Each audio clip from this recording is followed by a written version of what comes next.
all your stuff. What can figure it out? That's how it chooses you. How's it going? Oh, hey. It's going really well. Thank you for recording a day later than usual. I very much appreciate it. No problem. That job is a workout. And I came home Saturday night and I was like, I can't do anything. I have assignments to finish and then I'm going to bed. So. Oh, now I just want to mention that to update our listeners, you and I talked and it sounded like you were enjoying the job a little bit more. Yes. Now that you've gotten over the newness of it. Yeah, no, it's a great job. It's super simple. I believe I am acceptable at it, even though I am new. Nobody talks to me, really. I don't have to talk to people, really. And it's really just a series of exercises in pattern recognition and organization. So it's right in my wheelhouse. Once again, you find yourself in the position of being an acceptable introvert. Yes, exactly. I found it. I found another location where this works. Yeah, exactly. So yeah, it's great. It goes by really fast.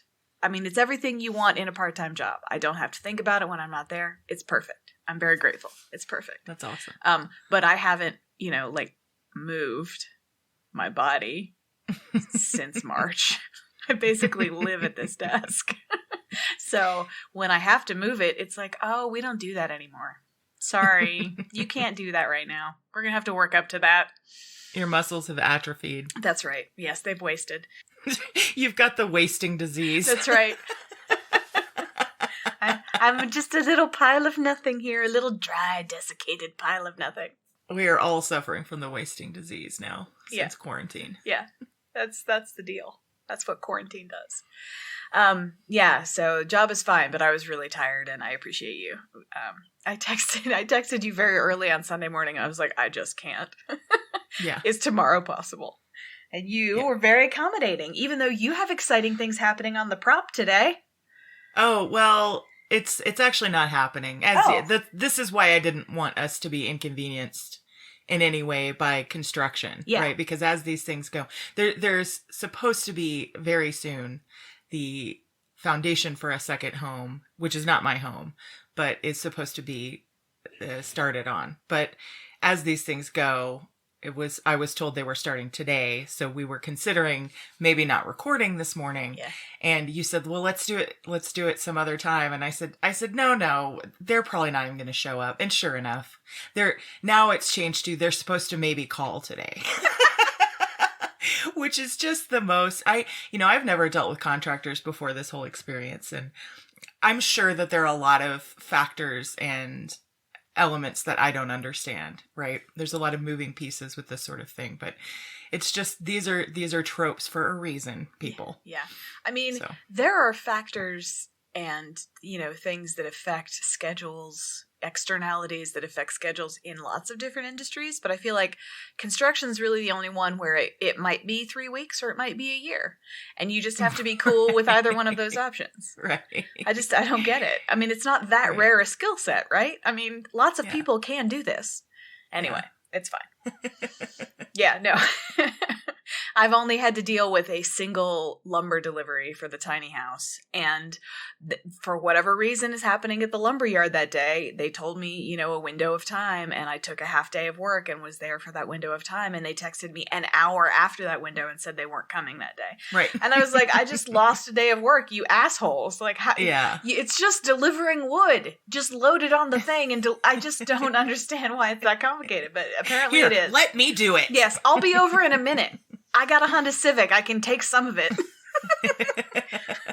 It's strapping sheets of plywood to my Honda Civic. In other property news, I finally cleaned up the garden from the year. Now, what happened, it was not hard work. It took an hour. Yeah. It was just some plants that needed to be dug out of the ground. Really we cut them down because we like to leave the roots in the ground to decompose and become part of the spongy organic matter that we so desperately need. Water spongy. That's right. That's right. But we had some fabric to pull down and hoops and that sort of thing. But it wasn't hard work. But as I was doing it, I realized Oh, this has something to do with me not letting go of my own failures. Oh, and so wait, does that mean you consider the garden a failure this year? Not at all. Yeah. But there were some failure. There were some disappointments. There were definitely some major successes for me. But it's our first year out here. Yeah. And I think I had unrealistic expectations. So while I'm cleaning it up, sometimes I cling to failure in the name of learning from those failures. But what I'm really doing is just punishing myself for having failed at something that I'm really new at. Oh, yeah. It's just another way to be cruel to myself. Uh-huh. Yeah, we'll find a way no matter what. Oh, yeah. For sure. Life finds a way, and so does self-imposed cruelty. But it was good to do it, because I realized the reason why I was avoiding it was not an avoidance of hard work, but an avoidance at meeting and then letting go of my own perceived failures. Yeah, it's never the work. The work is never the problem. The feelings are always the problem. The problem is always the feelings. Yeah.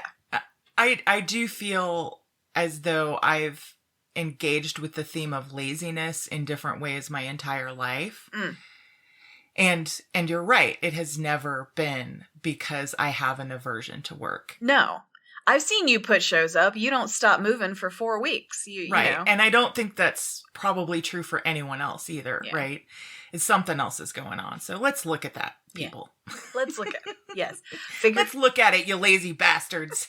Oh, nice. See, now you turn the cruelty outward. Good stuff. Yeah. That's progress. Hey. Yeah. So the laziness thing is up for me right now. I have 2 weeks. I have finals, or not this week, but next week. And I'm like a horse who sees the barn door. Just get me out of this semester. Just get me out of it. I'm so done. I've been done for like 4 weeks already. The last third of the semester is kind of just whatever. I'm struggling. I was just going to say that I find your natural rhythm is to be a little bit ahead of everyone else. Probably partly due to your intelligence. And that comes out as a timing thing. Yeah. And so things are over for you before they're over for other people. Or in reality. Like the semester. Yeah. That's what a loving and kind way of putting that. Thank you. That's how I will try and frame it for myself from now on. Yeah, because I'm just like, you piece of shit. Why can't you focus anymore? What's wrong? Yes. And that feeling of being out of sync is real. I've had that a very long time in lots of different situations. And now I want to introduce a segment of the podcast that will never come up again. But I'm going to call it, I recommend media to you that you have already recommended to me, and I pretend like it's my idea. I love it. So I love it. That's the This segment. is you assuming your white dude persona. One of my favorite and most easily identifiable tropes of white manhood is to say an idea that a woman said about 5 minutes ago and truly believe it was your own idea that you just came up with. Yes, exactly. You weren't initially listening to the woman, nor were you open to her ideas. That's right. The bonus layer is when the rest of the group goes, oh, all of a sudden because a white man said it. Yeah. Meanwhile, the woman is in the corner just like on fire inside with rage. Ah, folly. Ah, folly. So the thing I'm going to recommend to you that you've already recommended to me is called Repair Shop. And it's a British show that's available on Netflix. That's a collection of people who repair vintage and antique objects using traditional methods. All kinds of objects, leather and metal and stuffies and cushions and caning and wood and whatever. So clocks are a big deal. Ceramics. Okay. It's really lovely. Mm-hmm. It has that like plummy, like disembodied British male voice as a narrator. Mm-hmm. And I respond very well to authoritative disembodied voices. Who's talking about, and now this person will look at this clock that someone's brought in. Mm-hmm. But the thing is, I've been watching it for a while, and there's a couple things I've noticed that I need to talk about, which is that Steve the clockwork guy and Kirsten the ceramicist are clearly getting it on. Oh my God. Okay, first of all, I'm really glad you brought the show up because they just released season 3, so I've been getting back into it. So timely as hell, your recommendation of something I already knew about and really, really loved and tried to recommend to you, but now you're recommending it to me. Great thing. I've been rewatching it, and last night I said to Tim, I am totally shipping Kirsten and Steve. Yes. Yes. They have excellent chemistry. Like honest chemistry, not TV chemistry. The rest of the people seem nice and they all work together and it's fine and there's no drama among the repairers, you know? Mm-hmm. It's not about that anyway, but there's no drama. They're all very friendly, but those two actually like each other. Yeah. Mm-hmm. So that's fascinating. When they collaborate, it's my favorite. Yes. Yeah, exactly. When they're fixing a fancy French clock from the 1700s, even though the object itself is hideous to me. And, you know, I'm just like, oh, what an ugly thing. You're spending so much time. But it's, you know, it looks like it should look when it's done. And that's, you know, that's good enough for me, I guess. Yeah. And the thing I really love about the show is the emotional connections people make to objects. A lot of these are things that are hideous, but they've been handed down for generations, or they associate it with a dead grandfather or a distant aunt that they used to visit their farm in the summers. And it's really neat how attached we can get to hideous objects. Well, and I knew that was the part of it that you were going to like. And so as I was watching it, I was watching myself start not giving a shit about the emotional attachments because they're all the same. Granddad used to sit in this chair. Granddad used to touch this clock. Like, I don't care. Means nothing to me. I'm emotionally invested in fixing the thing. Like, I want to see detailed shots of repair work, and you only get a tiny bit of it. So I've actually started skipping ahead past the memories to the repair stuff. I'm like, the repair stuff is where the emotional juice is for me. I don't need any of the feels. Yeah. There was one episode that really turned it for me, which is there's a cast iron Hercules that they had to repair. And it was on the front of a power station or something in the north of England. And the Historical Society lady brought it in. And at the point at which she brought it back to the Historical Society people, it was just a parade of thick glasses and English buck teeth talking about the feelings they had about this cast iron statue. And I was like, I don't believe you, first of all. I don't believe you. Because as you watch it, their emotional stuff is all phrased in exactly the same way. And it's like you're just picking, how do we talk? Grandmother sacrificed herself. She never sat still. She always took care of others first. And after you've heard that 100 times, you're like, this is just a cultural disaster. Like you're fondly remembering the oppression of women in your life. Like, so, right. But I knew that was going to resonate with you. And so I keep trying to view it the way you view it, which is like in a loving, understanding way instead of a judgy one. Yeah. So I'm not a materialistic person, but I think that objects have value if we've assigned them value. Yeah. And I like objects that are not mass produced and that do hold meaning. And so it just confirms my worldview, really. Yeah. The emotional piece is just a function of my own pragmatism. Yeah. But I'm very glad that you recommended it to me. It's, what's really neat is I recommended it to my mom this week and she loves it. And my mom is the hardest person to please. Her tastes have stumped experts the world over. I mean, she's got certain boxes, right? Like anything British, anything period, or anything beautiful, anything dramatic, anything Shakespearean. But the boxes tend to be very superficial, right? They're based on accents or costumes or things like that, which we all do love those things. But there's not a lot of substance there in her tastes. And so occasionally I'll recommend something that I think ticks all the boxes and she'll hate it. Like, did you see the film Knives Out? Oh yeah. She hated it. What's wrong with her? She walked out What's wrong with your mother? She told me it was boring. Oh. Our entire family is enraged at her for this opinion. Oh. And the acting was over the top. Now, and I'm like, well, that's kind of, it's supposed to be fun and cheeky. So I was very excited that I successfully recommended something. And she apparently was desperate for something comforting and fun to watch. So yay me. Yay repair shop. Well, and so comforting. They work in a thatched barn and it rains so often. The sound of the rain is, it's cozy as, man. It's great. It has that Great British Baking Show comfort feel. Yeah. It's very sweet. They're very good at gentle television. Mm-hmm. I think you made that point, and now I'm making it back to you as though it's mine. Hey, that's how we finish this segment, which is all about there we go. that. Wonderful. I'm so glad you're into it. It's such a good show. Yeah, I'm going to watch every episode. I will continue with my internal critiques and negging, but, I'm going to watch it all. Yet another shout out to Linda Holmes. Oh, really? From Pop Culture Happy Hour, which is where I discovered that show. She's from a genius. Her. Thank you, Linda. Yeah. I was going to say I would watch it only to see when Steve and Kirsten finally kiss. Yeah. Come on. Yeah. They're both wearing wedding rings. I imagine they're married to other people, but, it's fun. All right. So I got very excited because I knew what I was going to talk about this week. And it's been kicking around for a little bit, and it's finally time. So I'm going to tell you why I love sea shanties. Fantastic. Yeah. Sea shanties are an audible phenomenon. But I don't understand fair use copyright law enough to actually include snippets of anything until the very end. And I'm going to do it at the very end, and I'll get you a clip and stuff. But I'm just going to tell you where you can listen to the thing.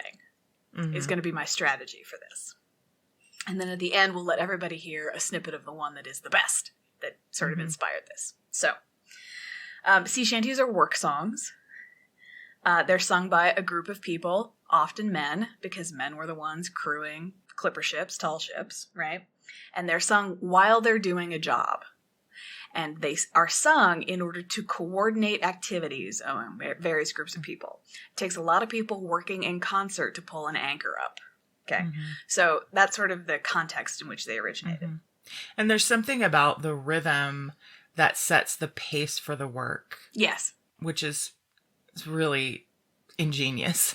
Yeah, and makes it easier to maintain it somehow. Mm-hmm. Like, somehow the song takes over part of the labor, and so the labor becomes easier. That's just me having never sung one in an actual laboring context, imagining what's true.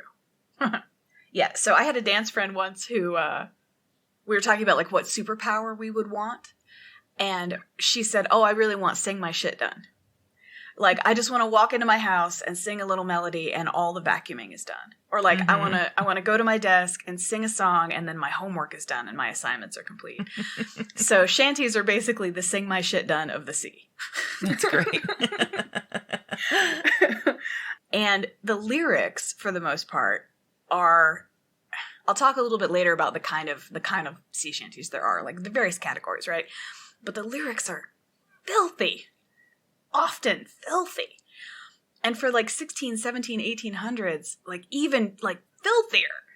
And so this thing that my dad used to say, which is that I curse like a sailor, makes more sense having looked at the lyrics of these sea shanties, because those guys were dirty little bastards, man. Mm-hmm. So I grew up inland. I have no legitimate cultural claim to anything having to do with the sea. I just want to make that very clear. And I love Donald Crowhurst, and I've talked about him before, but I didn't pick up my interest in sea shanties through him, because he's sort of more about like the adventure elements, like the man-conquering nature piece. And I'm more interested in how art enters the picture. Like, what are they singing when they're doing that? What stories are they telling each other? What are they imagining when they look at the stars at night? Like, that's my interest. So the first time I heard a sea shanty, and I had to think back, I was like, so when did it start? When did it start? It started in the Steve Martin movie, The Three Amigos. I think it's 1986. It was on HBO, and anything that was on HBO in the late 80s, I have basically committed to memory, because it was just on and on and on and on and on. So, have you seen the film? Oh, yes. Great film. Okay. So the singing bush, whose name is not... That's not a coincidence. It's a singing bush singing sea shanties and tunes from the Great American Songbook. Like, that's a clever, like, triple layer joke in there. Mm-hmm. So the singing bush sings an excerpt from Blow the Man Down when they first arrive, I think. And I remembered, first of all, watching a bush shake while singing. It's just so funny. Such a great moment. Yeah. And so more than other moments in that film, that one sticks with me. But, so that's the first time I heard one, and it was Blow the Man Down, which is like quintessential. If people have heard of sea shanties, they've probably heard of that one and can maybe sing it or something. So in order to hear a very good version of Blow the Man Down, please go to YouTube and listen to the Sheringham Shantymen sing it. So it's Sheringham, Sheringham Shantymen. There's a version of it on there that's great, and it's like a 10-person dude choir, which is my favorite. And the harmonies are beautiful. It's so much fun. So go listen to them, and you'll get that one. So that was first. And then in my 20s, I got into labor songs, union songs, through a couple of collections, one of which was Utah Phillips sing songs from the IWW songbook or something like that. And loved listening to those. Those are mostly about the male perspective, right? Because not all of the industries, I mean, the weave rooms in the Northeast, those were staffed by ladies, but the dudes were the ones writing the songs for the most part. And most of the labor that early 20th century labor organizing dealt with was done by men. So if you're cutting down trees in British Columbia, that's a male doing that, and there's a guy writing a song about the men doing it. But the women who lived near and were providing intimate services for these men, their perspective is not really a part of this. And that it actually doesn't matter for my enjoyment, but it is something I wanted to note. I was just imagining what a sex worker's shanty would be. Yeah. The rhythms of that, and like, would she sing about how boring this dude is, or how little his peen is? how she's living in trees, but then the next day she's living on the plain. Something about that, Yeah. Like I said, not really relevant to my take on it, but worth saying, I think. So go listen to Utah Phillips. He's on YouTube. They're all on YouTube. These are all on YouTube. So that was in my 20s. And then I had jobs, and I had life disappointments and some successes. And in my 40s, I was like, who was that person in her 20s? I wonder, maybe I should just revisit some of those things. And so in my 40s, I would come home from the job I disliked, and I would have a couple drinks, and I would listen to union songs and sing them in my living room as a way of like trying to connect with 20-year-old Teresa. And through listening to union songs and the YouTube algorithm, I first heard Stan Rogers' song, The Northwest Passage. The Northwest Passage is basically the unofficial Canadian national anthem. Stan Rogers is the Canadian folk singer. He was very popular in the 70s. He died young. He died in the early 80s. In the song, he compares a cross-country drive he's making to the attempt to find the Northwest Passage undertaken by Sir John Franklin in 1845. And so he's connecting present-day Canadian dude, living, working man, to that historical explorative endeavor. I'm going to tell you about that doomed trip now, very briefly, because it's definitely a part of this whole complex of shanty things. So Sir John Franklin and the crew of the Erebus and the Terror, those were the two ships, the Erebus and the Terror, the best names of anything ever. They are the names of my next two dogs. I'm sorry, babies. I know. When you're gone, the two coming. Yep. They're looking at me like, what? Is it time to eat? They don't speak English, my dogs. Personal failing on your part. It is, I know. I wish I could teach them. Wouldn't that be great? This is my dog, and then he introduces himself. Hi, I'm Wyatt. All right. The reason the Northwest Passage was this, they needed to find one, right? The reason for that is that the Panama Canal didn't exist. And it didn't exist until, I think, the early 1900s even. And so the only route from Britain to China, or the shortest route from Britain to China, you had to sail around Cape Horn. You had to go to the Antarctic, basically, to get there. And so, like, there has to be a faster way. We have to figure this out because we need cheap tea and we need it now. So it was a drug-fueled explorative endeavor. Like, we need caffeine, and this is how we're going to do it. So John Franklin had been on 2 previous Canadian Arctic exploring trips, and even though he was 59 at the time, they assigned him, I know, it's like 104 in today's years. He was an elderly man who's in command of this mission. Yeah. Yeah. So even though he's that old, they're like, you're the guy. You've been there twice. You say you can do it. His wife was pissed. There's a whole thing about how pissed his wife was. She's like, are you fucking crazy? You're old.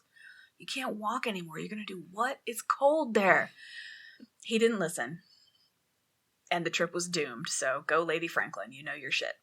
they sailed in May of 1845 and arrived and sort of spent the winter. They basically got there and were immediately encased in ice. I mean, like they just immediately got nowhere. So as soon as they arrived, winter hit, and then the ice floes were just moving the ships wherever the ice floes were going to move the ships. Just, no Did pattern. they not know that was going to happen? I don't think so. I don't think so. And there's a substantial amount of evidence that they considered it, like they didn't even think about perhaps consulting the people who lived in that environment for advice as to how to manage. I mean, it's basically like another example of white men just not being willing to be told. Like, they just won't be told. Like, you didn't have to die. To be fair, 1845 was shortly after coal was discovered. So yeah, it's true. It was a new phenomenon at the time. So before I go much further, go on YouTube and find Stan Rogers, preferably a live recording of him singing Northwest Passage. It's beautiful. You'll love it. So welcome back from listening to that. Erebus, I just want to give like the terror tells you sort of the feeling of the trip, right? But Erebus is actually, it's either a god of darkness or it's an area of the underworld in Greek mythology that's particularly dark.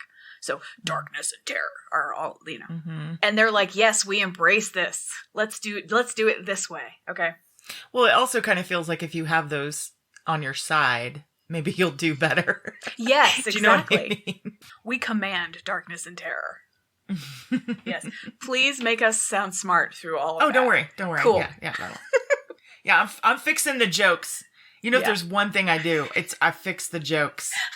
But definitely leave in us talking about fixing the jokes, because that's my favorite. Okay, so yes, they set sail on the 19th of May, 1845, with a crew of 24 officers and 110 men. And I don't know anything about naval history, but that seems like a very high boss-to-worker ratio. And I don't really understand what was up with that. Someone please write in and tell me. I would love to learn. So when they set sail, they had enough canned food to last 3 years. Like, they knew it was going to be a time. The journey around Cape Horn from Britain to China took about 100 days one way. And they knew there was going to be ice because he had been there before and he understood some things about the landscape. They prepared, is my point. But the contract for the canned goods was given to a very substandard provisioner who used like a poor quality of lead solder and basically lead leached into all of the food. Yeah. Oh, fuck. Oh, fuck is right. Some of the symptoms of lead poisoning include irritability, physical weakness, and memory loss, which is like exactly what you want in a polar expedition, is a collection of men experiencing those symptoms. Right. So between that and them not really understanding how ice flows, I mean, it doesn't flow now. Like, the last Canadian ice shelf collapsed this year. Climate change is real. Our use of petrochemical calories is killing the planet. I need to stop driving to work. Okay. But then they didn't understand how ice flowed. And so once the boat is trapped, it just goes wherever the ice goes. There's no way to get out of it. You don't have any leverage. Yeah. You understand. You've seen ice before. They hadn't. So the whole area they were sailing in is like it's a huge collection of large and small islands. So the currents are unpredictable and very complicated. And, it's a challenging environment to sail in. I say that because it's not like they were morons. Like, he had been there twice. He knew what to expect, even though he was old. And there was a commander of each of the ships. It's not like he was actually standing on the, whatever that's called. Is it called a poop deck? It might be. I'm going to call it that. Standing behind the wheel of the ship is how I'll say it. He was in his cabin, like, directing, basically. And other people were actually doing the work and singing the shanties. It's now believed that the expedition wintered on Beechey Island in 1845-1846, so 6 months after they left. Terror and Erebus became trapped in the ice off King William Island in September of 1846, so that's 18 months after they set sail. So they had tried to move in the summer months, but summer in the Arctic is not really summer, but didn't really get very far. So they got trapped in the ice off King William Island 18 months after they left, and the ships never sailed again. According to a note later found on the island, Franklin died there on the 11th of June, 1847, which is so that's 2 years after they left. Okay. But the exact location of his grave is unknown. The crew tried to wait out the third year, But when it became clear sailing out was not going to be an option, they abandoned ship on the 22nd of April, 1848, almost 3 years after they left. And they tried to hike south. The closest trading post was 600 miles from them, so they thought. Oh, my God. 600 miles across the tundra. Yeah, with lead solder food and whatever they had left. Ugh, what a nightmare. Yes. So here's the thing, though. And this is why it's amusing to me, even though it's a tragedy. The Inuit people, whose land that is, have a very accurate, detailed, and complex oral history that is passed down faithfully. In England, quote, no one knows what happened to them. Even though other British explorers / pre-colonizers had been told by local people who lived there they were finding things like sunglasses and toothbrushes and kettles full of cooked human remains on the tundra. Oh, God. Yeah. The British Naval Command dismissed those reports as, quote, babble from savages. Excellent. Excellent. Typical. So the Erebus was, quote, discovered in 2014 and the Terror in 2016. And the Inuit were like, yeah, we've been fucking trying to tell you that. They've been there since 1846. Just off the coast of King William Island, which, by the way, is not its name. So, right. Fuckers. Yeah. So, like I said, white men just won't be told. So, that story is a part of my feelings with this.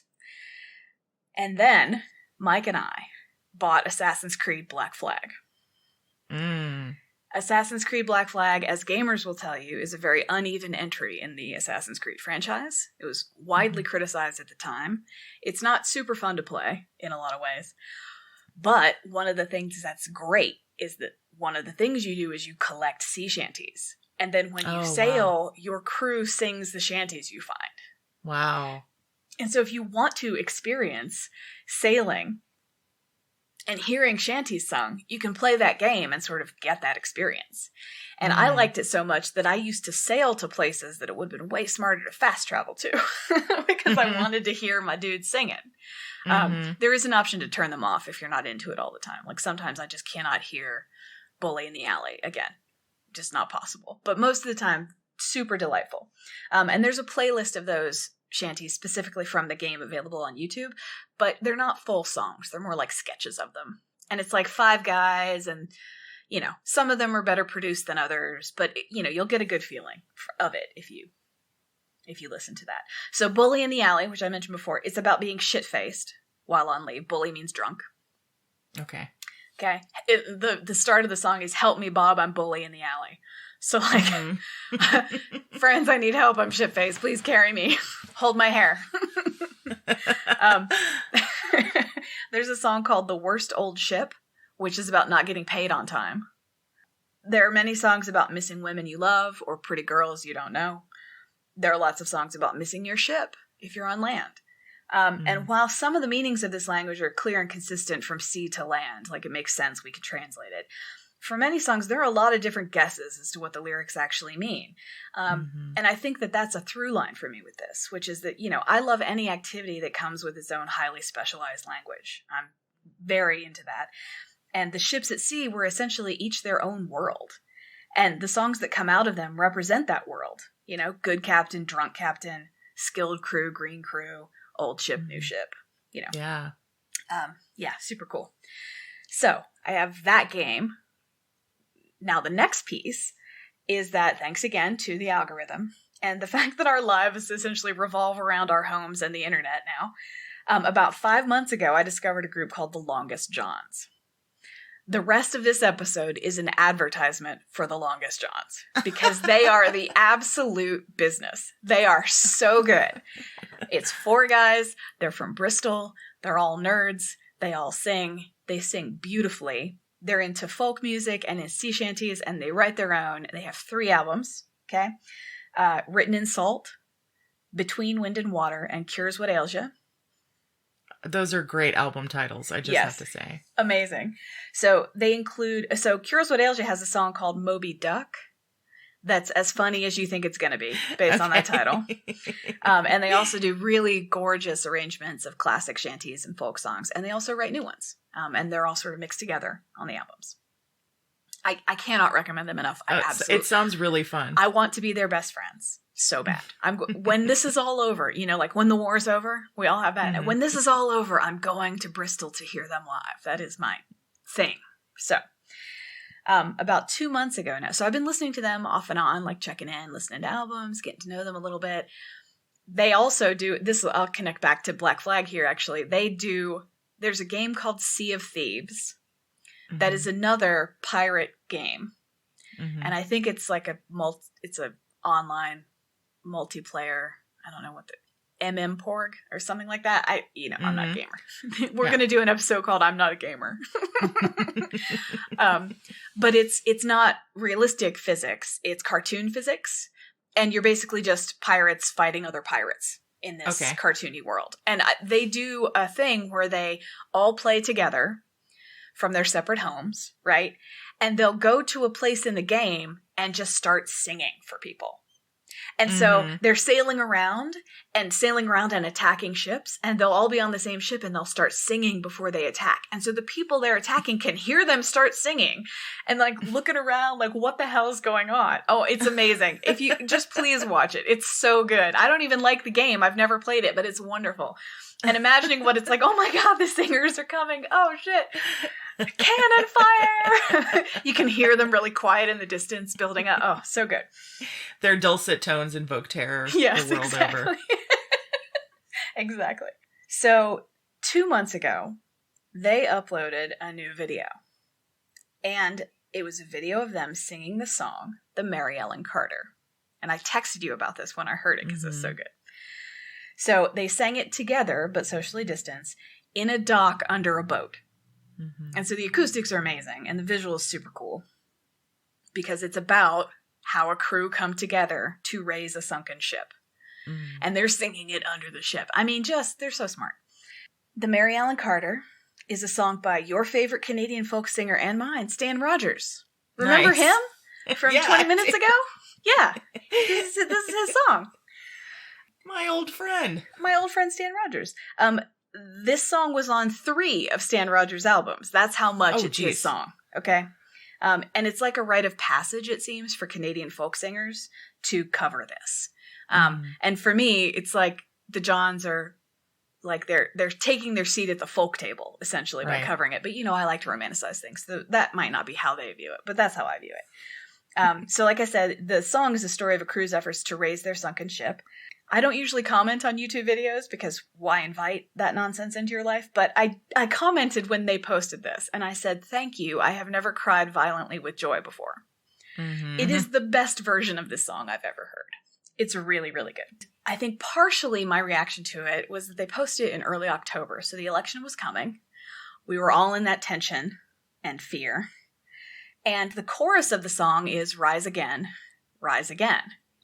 And so it's a song about rebirth and about, being saved and about coming together to solve a problem and all of those things. So I think, that sort of emotional context was present when I listened to it. So, the emotional context at that time was really intense and, like fingers crossed, people are going to get over themselves and get our shit together enough to vote fascism away while it's still possible. Oh, and then they did. Yay. Like, not that we don't have lots and lots of things to work on as a society. Pay reparations, honor the treaties. That is my refrain. Anyway, their version of the song is better than Stan Rogers, which is, how is that even possible? We just don't know. Right. It's a miracle of nature. So if you haven't listened to anything else I've told you to listen to in this episode, go listen to the Longest Johns singing the Mary Ellen Carter. Right? Isn't it good? Oh, God, it's so good. Okay, we're going to outro with a clip from it. So if those of you who didn't want to click away, which thank you, I appreciate your loyalty, you'll get to hear a little bit of it at the end. So the best thing about this song is that it actually saved a man's life once. So I'm going to tell you that story. What? So, cool. Yeah. So on February 12th, 1983, the ship Marine Electric was carrying a load of coal from Norfolk, Virginia to a power station in Massachusetts. The worst storm in 40 years blew up that night, and the ship sank at about 4 o'clock in the morning on February 13th. The ship's mate, 59-year-old Bob Cusick, was trapped under the deck house when the ship went down. He made it to the surface, but he had to spend the night alone, up to his neck, in freezing water, clinging to a partially deflated lifeboat, and the air was actually below freezing. Mm. Huge waves, so big storm, huge waves were washing over him, and every time a wave hit him, he wasn't sure if he was going to reach the surface again and be able to breathe. So he was fighting hypothermia, and he was really tempted to just let himself fall unconscious. Like, this is too hard. I'm just going to go to sleep and die, and it'll be fine. And then he remembered the last stanza of the Mary Ellen Carter, which is, "To you, for whom adversity has dealt a final blow, with smiling bastards lying to you everywhere you go, turn to and put out all your strength of arm and heart and brain, and like the Mary Ellen Carter, rise again." So he started to sing that song out loud in the darkness, in the freezing water. So he started to sing that song, and every time the waves pushed him down, he would fight his way back to the surface and sing rise again, every time he made it. Oh, amazing. So at 7 o'clock the next morning, a Coast Guard helicopter spotted him and pulled him to safety. Only 3 men of the 33 on board survived. Wow. Yeah. So that's somehow the story of why I love sea shanties.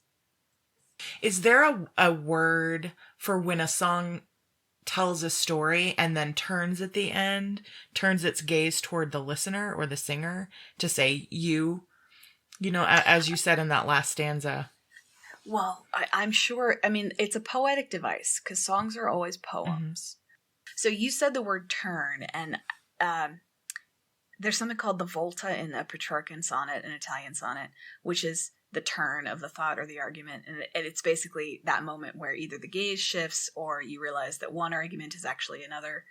And in Shakespearean or English sonnets, it happens before the last couplet. So, I mean, sea shanties and these songs, these folk songs, aren't sonnets. They aren't written in that meter and they don't have that form. But that idea, it comes from poetry, for sure. Okay. I'm not very good at endings, so that's the story of why I love sea shanties is kind of the best I can do. And I'm not good at endings, Claire, because I'm not dead yet. So I don't know what endings are. Yeah, I'm just like, so here's a bunch of stuff. I hope you like it too. That's kind of my conclusion to everything I say. Well, thank you so much for telling me about sea shanties. Lots of people know more than I do. And if you do and you want to tell me things, it's itchoosesyouPodcast@gmail.com. That's wonderful. I wanted to make a little note here at the end that next week we will be doing a very special episode. Very special episode, that's right. Yep. Which you're welcome to join us in. We'll let you know now. We will be watching a very bad Christmas movie. How dare you? It's a classic. A Christmas movie classic that is so bad it's good. There you go. The film we'll be watching, if you'd like to watch it before listening next week, is called A Christmas Melody. Mm-hmm. It is available on Amazon for, I think, $3 to purchase. So I haven't seen this yet. This is fully Claire's brainchild, and I'm very excited to be a part of it because I like watching bad Christmas movies. I am one of the few who has actually sat through the entire Star Wars Christmas special more than once. So the disaster theater of Christmas time is maybe my favorite kind of disaster theater. If you need a little more enticement, the film is directed by Ms. Mariah Carey. Oh, directed and stars, huh? Mm-hmm. All right. Okay, so this is a Mariah Carey Christmas. No, that's not what it's called, though. It's called A Christmas Melody. Yes. Okay.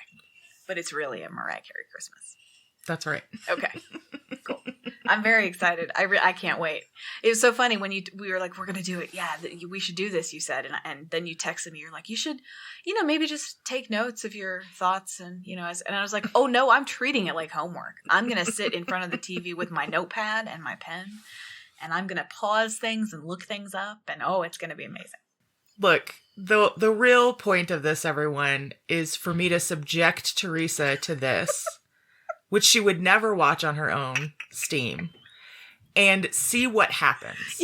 So tune in next week, if only to enjoy the chaos this will certainly wreak in Teresa's psyche. I give you sea shanties. You come back with Mariah Carey. That's right. High and low culture, baby. Wait, which is which, though? Hold on. That's the problem.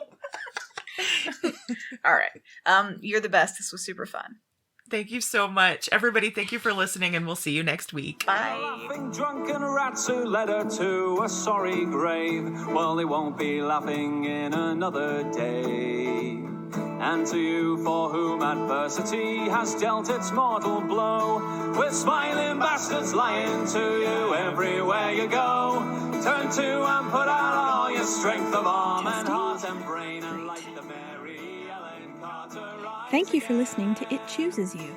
Your hosts are Teresa Sparks and Claire Patton. Our theme song is by Bobby Dart. If you'd like to get in touch with us, drop us an email at itchoosesyoupodcast@gmail.com.